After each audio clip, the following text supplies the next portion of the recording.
So as we know, hearing loss keeps sound from reaching the brain. The purpose of a cochlear implant is to access, stimulate, and grow the auditory neural connections throughout the brain, and this sets the foundation for spoken language, reading, and academics. And there's a limited time period for optimal neuroplasticity. Therefore, the age of cochlear implantation is critical.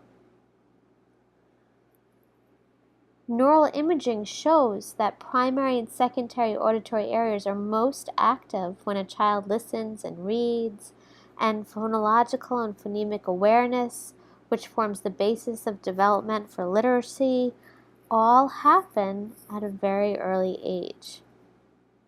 So early and ongoing auditory intervention is essential to, quote, program critical and powerful auditory centers of the brain. And prolonged lack of auditory stimulation leads to neural deficits in higher auditory centers of the brain.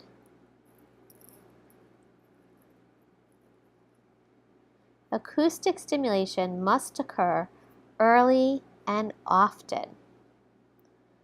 And the normal maturation of the central auditory system follows a path that we're preconditioned for the normal development of speech and language. So children receiving implants very early, by the age of 1, benefit more from the greater plasticity of the auditory pathways than children implanted later within that developmentally sensitive period. So there was a study that showed if a children was implanted with a cochlear implant prior to 18 months, about 90% obtained intelligible speech. However, delayed to 2 to 4 years, about 80% obtained intelligible speech. But cochlear implants have to be worn appropriately and mapped well, and it takes a lot of work. A cochlear implant is not at all a quick fix, and there's certainly no guarantee. But the less time this child spends without hearing, the better the outcomes. So family-based early intervention is critical.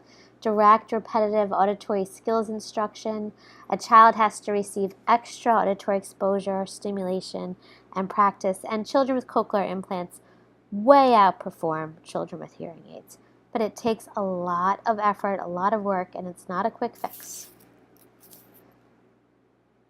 We want our skills like hearing to be mastered as close as possible to the time when a child is biologically intended to do so that it results in developmental synchrony. So we're pre-programmed to develop specific skills during certain periods of development.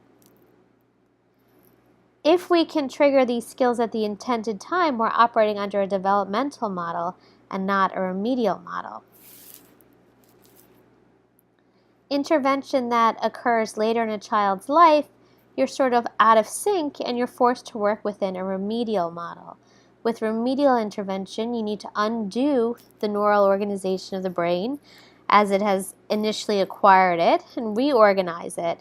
It takes longer and the outcomes are typically reduced. So the example is an adult learning how to ski. I've never skied my whole life. My husband's a big skier.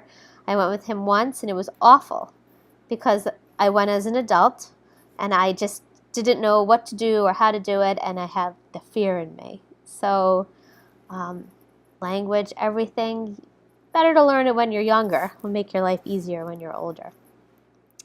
And the mastery of any developmental skill depends on practice, and each practice opportunity builds on the last. So the more delayed the age of acquisition of skills, the farther behind the amount of cumulative practice. And delayed auditory development leads to delayed language skills, which necessitates working under a remedial rather than a developmental paradigm. So neuroplasticity is greatest during the first 3.5 years of life, and the younger the infant, the greater the neuroplasticity. Rapid infant brain growth requires prompt intervention, amplification, and auditory skill development programs. In the absence of sound, the brain is going to reorganize itself to receive input from other senses, primarily vision.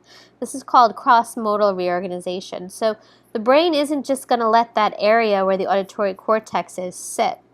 it's not going to waste it. So if the auditory cortex isn't being stimulated auditorily, other areas of the brain are going to use it for other things. So early implantation is so important when the brain is more receptive to auditory input, and it results in greater auditory capacity.